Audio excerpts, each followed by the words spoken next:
Oh, yeah, I remember that. Thanks for that, Opie, that little tidbit. I don't know how I blocked it out because it was a nightly occurrence. There I am, starting a brand new career in radio. Thanks to who? Really trying. Opie. Huh? Who? Opie. What? That's right, Opie. Okay. Absolutely. You should get a divorce from me. I wouldn't have a leg to stand on. And every friggin' night, I get the call from the house. Because the both of them are sitting there, having some cocktails. Having a couple of cocktails, some mother-daughter cocktails. Totally, tanked. And I get the phone call. Where are you? I'm in Mom's house. Hi, Anthony. Bring another box of wine. And I would have to drive to the mother's house because she wouldn't drive Jennifer home for some reason.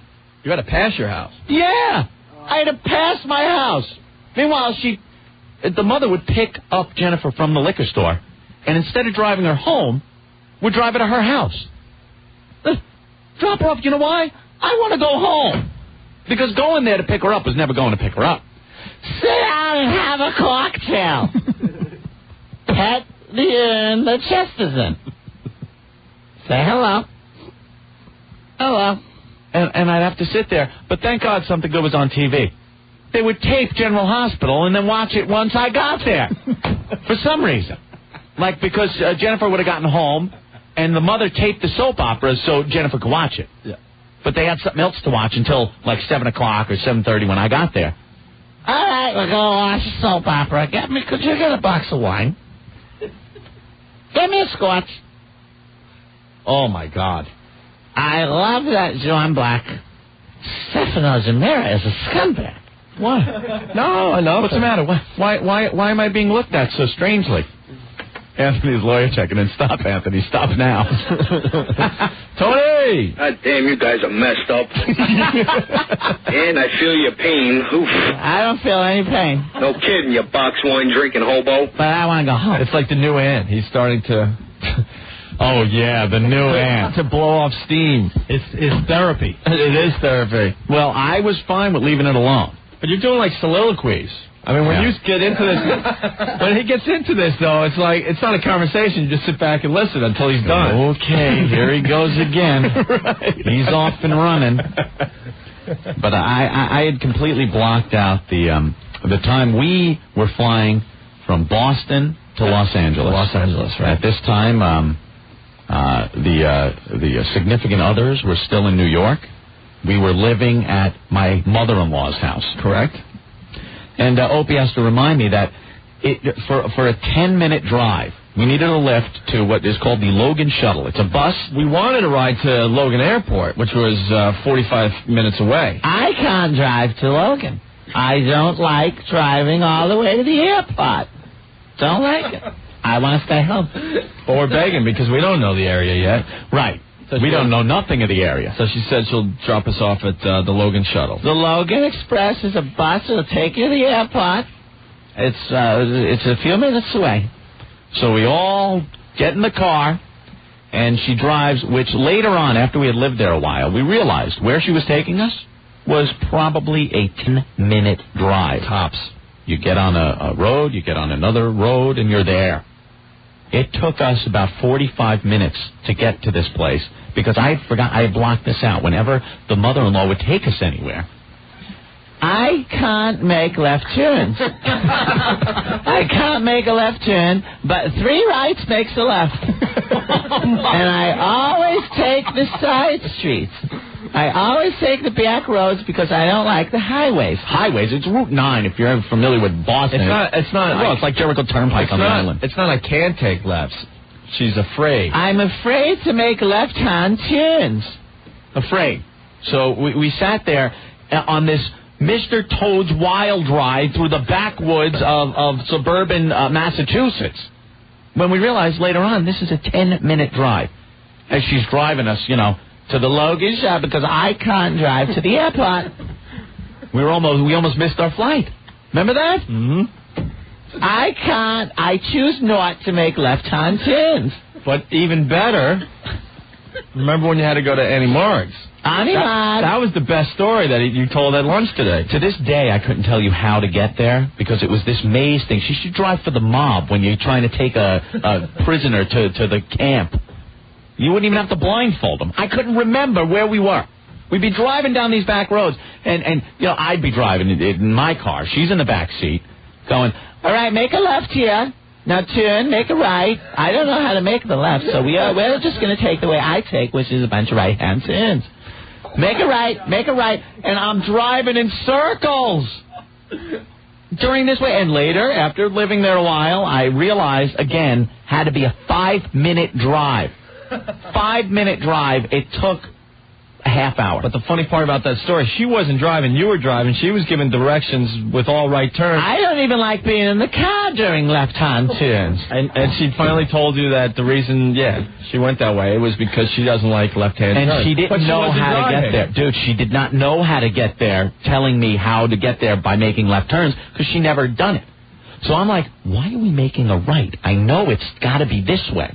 Because the town that we were going to is that way. Well, Anthony, make a right. Okay, go up, make a right. Now make this right. Like 3 rights. It's a left. 3 rights, make a left. 3 rights, make a left.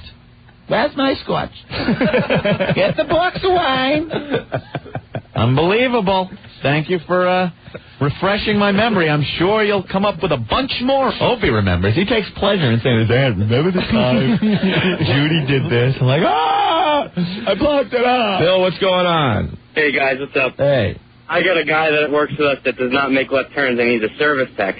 He drives all day long on the island, and when he goes into Manhattan, he's a total nightmare. He just keeps going right and right and right and right to get back. So he doesn't make lefts either?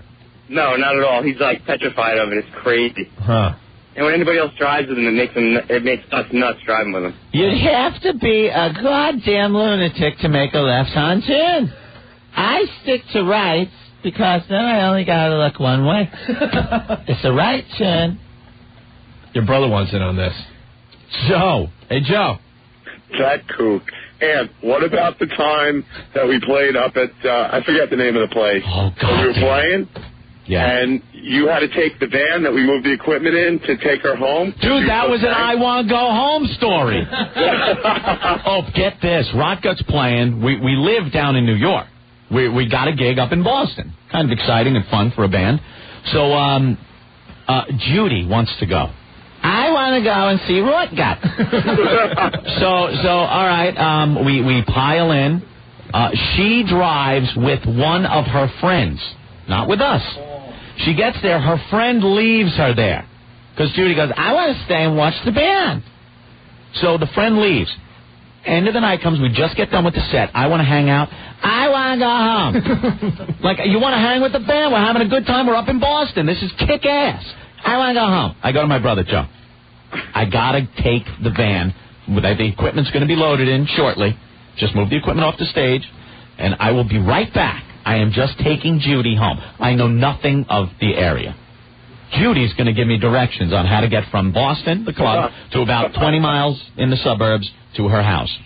I was lost, so lost. She's drunk off her ass on the front seat, and I'm looking at my watch going, the band thinks I'm dead, because I got to be dead. Oh, yeah, we definitely thought you got into some kind of horrible disfiguring accident. The equipment now is being either locked in the club for the night or moved out into the snow, where the band's got nowhere to load the equipment as I'm driving Judy around. Now the truck's running out of gas. Judy, where's the gas station? I don't know. I got to go home. I know where there's one in Iceland. And she's flopping all over the seat. Dude, I was getting so pissed. I started jamming on the brakes just to watch her flop into the footwell and then like pull her back up on the seat. Do you have any idea where we are? No, this doesn't look familiar. Finally, get her home. I swear I just about slowed the van down and pushed her out in front of the house.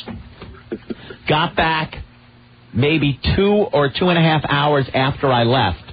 It was supposed to be maybe a 45 to 50 minute trip, like an hour tops round trip. 2.5 hours later, I come back to a band that wanted to effing kill me. It was closer to 3.5 hours. Yeah. They wanted to kill me. I thought for sure you got, you had an accident. Yeah, and there's Judy, 90 pounds, soaking wet, flopping around the cab of this truck, hammered. I don't know, what road are we on? Now, here's your mistake. You made a left turn. You made the mistake because you made a left-hand turn. Yeah, we moved the stuff out into the street that night. Anthony, what are we going to do about this? Stay in the seat. Where are we? I have no clue where we are, Judy. You have to look around. Tell me which way to go. We are on Route 9, somewhere in Natick. Natick? I know a great place for fried clams and steamers right up the road. Judy, it's 3 in the morning. Oh, I want to go home. I want to go home. Can we stop and get a box of wine? I swear to God. So when I finally got back, yeah, the guys were fuming pissed. But that right there is an example of I want to go home. I want to go home. Thanks for the reminder, Joe. All right, man. Take it easy. All right, Joe. Thank you. Steve, what's going on? You ever see the after school special about this drunk Boston mother? It's called 3 Rights Make a Left. It was pretty good. Wasn't that also titled I Want to Go Home? in the parentheses? Exactly. And 3 rights make a left. I want to go home. Something about boxed wine or something, too, was in that one. Hey, yes, a simple box of wine. You're good, Mike. Take care, guys. All right. I also had to, you know something? Why does he have to do that? I just remembered being up in Boston for Christmas. I used to have to go up. And for some reason, I was always in charge of taking the goddamn lights off the tree. I'd have to take the lights off the tree and wind them up. And the way she had them, one year, she tied them in knots around the branches. And I don't even want to be in there. And she's like, could you take the lights off the tree? And first get me a wine. Here we go. And then take the lights off the tree and wind them up nice. And then could you please put the storm windows in the screen doors? It's December already. Right. And she couldn't find anyone else to do this until I came up from my vacation.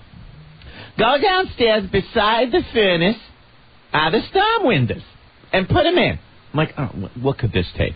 The whole frame had to come out. Like I'm using my Makita. I'm using tools that were in my truck that I needed for construction. But I'm on vacation.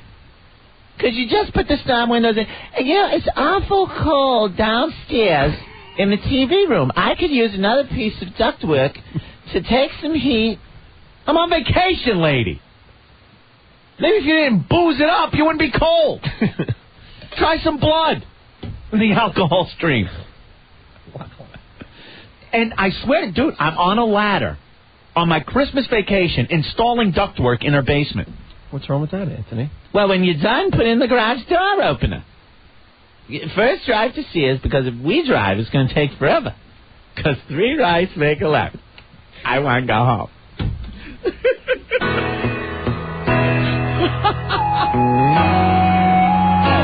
Could you please?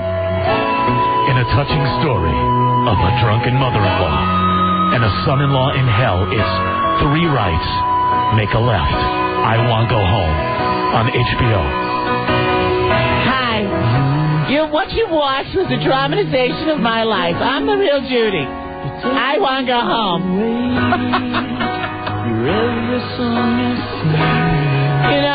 Today I shared a lot about boxed wine and putting my son-in-law through hell. And you take my breath away. But this is also educational. So for all you abused son-in-laws out there, run for your goddamn life. Whatever it costs. And it's okay. I want to go home.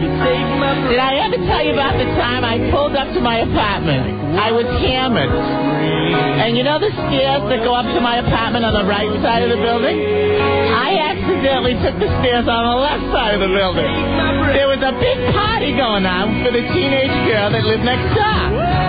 So there's all teens partying and having a kegger. I walked up the stairs and passed out on the couch. Much to the dismay of the teens that were partying in this apartment. She had to call her father and say, who's the drunk broad on the couch? You've got to be lying. Swear to God. I passed out on the neighbor's couch. Imagine you're partying with your friends, and this old woman comes up hammered and falls asleep on the couch. Yeah. You've watched a dramatization called 3 Rights Make a Left, I Want to Go Home. Hi, I'm the real Judy.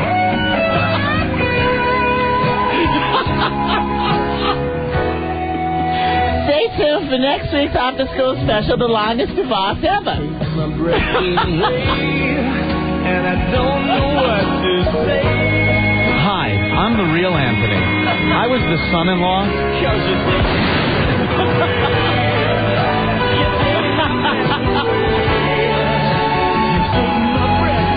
Could you just build a card house? Because I want you to. And there'll be a week of annoying silence if you don't. It's January 1st, and I want to go to Faneuil Hall.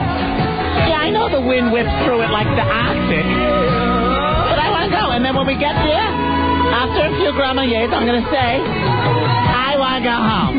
And you know what? You'll pack me up and take me home. Or else your wife will yell at you. I want to go home. A new after-school special. On ABC. Oh, I'm home? Part 2 of I'm home. I want to go out.